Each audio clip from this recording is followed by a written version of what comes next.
فتنوں سے، لیکن جو گھر شرک کی دلدل میں یہاں اس حلق تک پھنس چکے ہیں، ان کو نکالنے کے لیے ہمارے اور آپ کے پاس کیا انتظامات ہیں۔ اور اس کے ساتھ ساتھ مفتی اعظم شیخ ابن باز رحمۃ اللہ علیہ کا وہ فتویٰ بھی یہاں پر دہرانا ضروری سمجھتا ہوں کہ انہوں نے، اور میرے پاس وہ ویڈیو کے اندر موجود ہے، شیخ نے کہا اس وقت واجب ہے امت کے علماء پر، وہ کتاب کے ذریعے، ریڈیو کے ذریعے اور ٹیلی ویژن کا نام لے کر شیخ نے کہا کہ ٹیلی ویژن کے ذریعے تو دعوت توحید پہنچائیں۔ میرا موقف کب تبدیل ہوا، یہ بھی ایک سوال ہے۔ میں اسلام آباد سعودیہ سے جب واپس چلا گیا تو اسلام آباد میں تھا G11-2 کی مسجد میں، اور ایک بوڑھے بزرگ آدمی باشرہ مواحد سلفی پکے دیندار، ان کی دینداری کا اندازہ کر لو کہ وہ ٹانگوں سے گھٹنوں سے معذور، کھڑے ہو کر نماز نہیں پڑھ سکتے، بیٹھ کے آ کر نماز پڑھتے تھے، اور صف اول کے نمازی۔ ایک دن میں بیٹھا ہوا، میرے پاس آ کر بیٹھ گئے، کہنے لگے شاہ صاحب میں نے آج کیوں ٹیلی ویژن پر یہ مسئلہ یوں سنا ہے، تو آپ کیا فرماتے ہیں؟ میں نے کہا اللہ، جب اس 5 وقت کے اہل حدیث نمازی کے گھر میں کیوں ٹیلی ویژن کا زہر پہنچا ہوا ہے، تو پھر بچے گا کون سا گھر؟ تو ہم ان بیماروں کے لیے یہ تریاق لے کر آئے ہیں۔ اللہ ہمیں معاف فرمائے اور ہماری اس جد و جہد کو قبول فرمائے۔ تفہیم القرآن میں مولانا مودودی مرحوم و مغفور لکھتے ہیں، پہلی بات آپ کے اور میرے پاس کیا علم ہے کہ وہ مرحوم جن پر رحم کیا جا چکا، مغفور جن کو معاف کیا گیا، وہ معاف بھی ہو گئے، ان پر رحم بھی ہو گیا؟ آپ کے اور میرے پاس اس کی کوئی دلیل؟ زیادہ سے زیادہ یہ کہا جا سکتا ہے کہ اللہ ان کو معاف کرے۔ کسی کے بارے میں کہا، میں مودودی صاحب کا نام نہیں لے رہا، کسی اینی ون کسی کے بارے میں کہا جائے تو یہ کہا جائے اللہ ان کو معاف کرے، اللہ ان پر رحم کرے۔ یہ کہنا جائز نہیں کہ آپ اسے کہو یہ مرحوم بھی ہے اور یہ مغفور بھی ہے۔ کن حالات میں ضعیف حدیث قابل قبول ہوتی ہے؟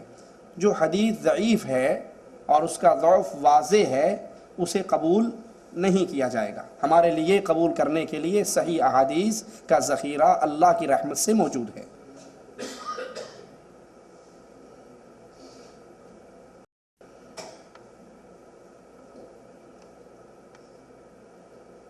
کئی سندوں سے ایک بات کا نقل ہونا اس کے ضعف کو بڑی حد تک دور کر دیتا ہے۔ اگر ایک حدیث کسی ضعیف سند کے ساتھ آتی ہے اور وہ حدیث کسی صحیح سند کے ساتھ آتی ہے تو ہم صحیح سند والی روایت کو قبول کریں گے۔ اگر ضعیف کی کئی اسناد ہیں، کئی روایات ہیں اور ہر روایت اس کی ضعیف ہے تو اس کو قبول نہیں کیا جائے گا۔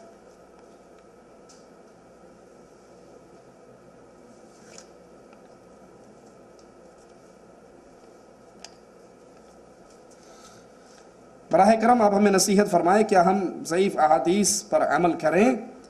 نہیں، ہماری دعوت صحیح احادیث کو ماننے کی دعوت ہے۔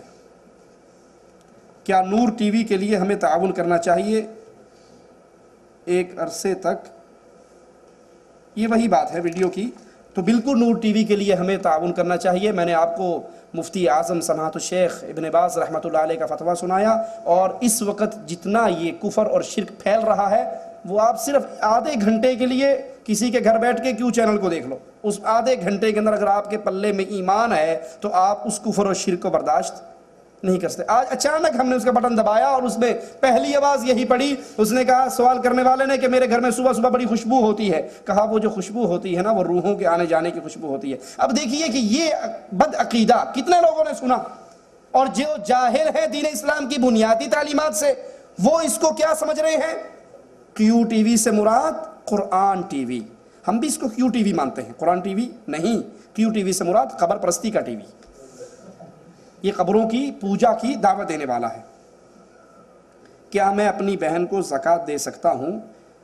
آپ کی بہن شادی شدہ ہے، اپنے خاوند کے ساتھ رہ رہی ہے، اس کا نان نفقہ آپ کے ذمے نہیں ہے، تو آپ اپنی زکوٰۃ میں سے اپنی بہن اور بہنوئی کا ان پہ کوئی قرض ہے یا وہ زکوٰۃ لینے کے قابل اس لسٹ میں ہیں تو دیا جا سکتا ہے۔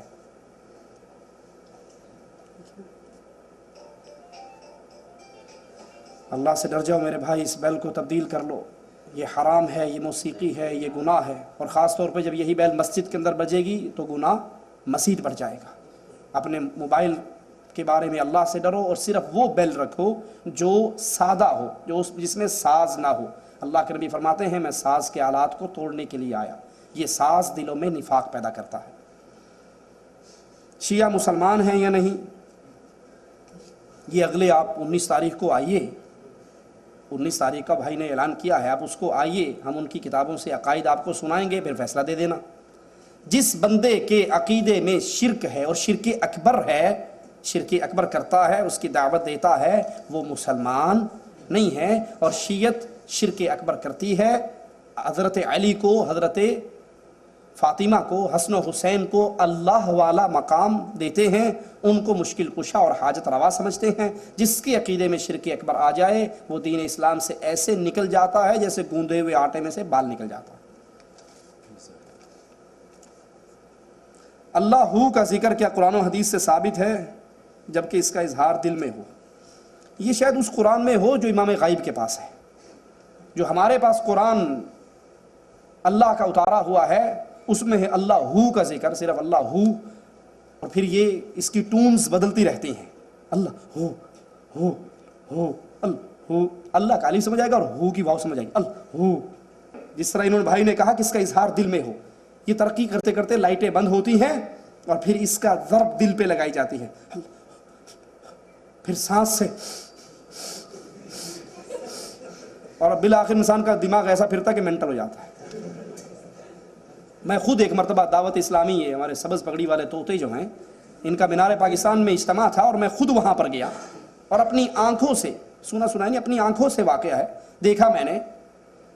الیاس قادری صاحب آئے، انہوں نے لائٹیں بند کی اور مینار پاکستان سے مدینہ کا سفر شروع کیا تصوراتی ایئر لائن پر بغیر ٹکٹ کے، اور بالآخر مدینہ پہنچ گئے، اور پھر انہوں نے ذکر کروایا المدینہ، چل مدینہ، آج نہیں تو کل مدینہ۔ اب ذکر کرتے کرتے کرتے وہ سر ماریں گے نا جب آپ، اچھا بھلا صحت مند آدمی 10 مرتبہ سر مارے تو گھومتا ہے، اور جس طرح وہ سر مرواتے ہیں بس پھر وہ گھومتے ہیں اور گھومتے گھومتے پھر کھڑے ہو کر ڈانس شروع ہوتا ہے۔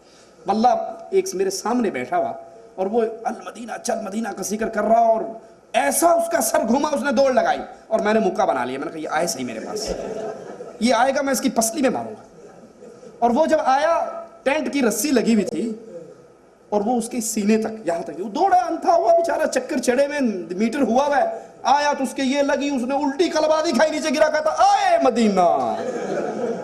تو یہ سارے ڈرامے صوفیت کے ذکر نہ اللہ کے قرآن سے ثابت ہیں، نہ رسول اللہ صلی اللہ علیہ وسلم کی حدیث سے ثابت ہیں، بلکہ یہ ہندوؤں کے بنائے ہوئے طریقے ہیں جس کے اوپر ہم نے اسلام کی چادر چڑھا لی ہے۔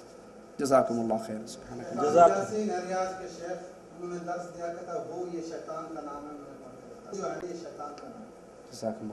جزاکم اللہ خیر، احسن الجزا۔ جدہ دعوت سینٹر کی جانب سے آپ تمام کا اور شیخ فضیلت شیخ توصیف الرحمان کا شکریہ ادا کرنا چاہتا ہوں کہ آپ لوگ یہاں تشریف لائے۔ اللہ رب العالمین۔ بسم اللہ الرحیم۔ اللہ الذین آمنوا یخرجهم من الظلمات الى النور۔ اللہ الرحمن الرحیم۔ بھائیوں اور بہنوں، السلام علیکم ورحمۃ اللہ وبرکاتہ۔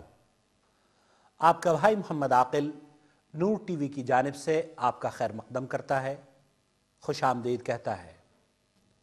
حضرات، یہ بات نہیں کہ اس وقت دین اسلام کو اپنوں اور بیگانوں کی طرف سے طرح طرح کے چیلنجوں کا سامنا کرنا پڑ رہا ہے۔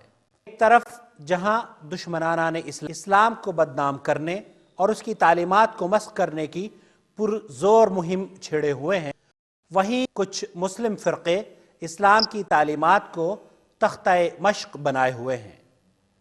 شرک و بدعات سے لے کر اندھی تقلید، پیر پرستی، تعزیہ پرستی، آستانہ پرستی اور اوہام و خرافات، تعویذ گنڈوں کی تعلیم و تلقین پورے زور شور سے کر رہے ہیں۔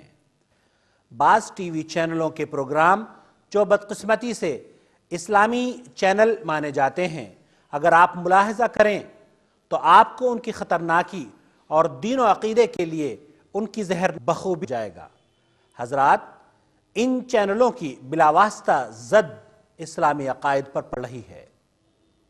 ایسے میں امت مسلمہ کی ذمہ داری اور بڑھ گئی ہے اور اسلام کو اندرونی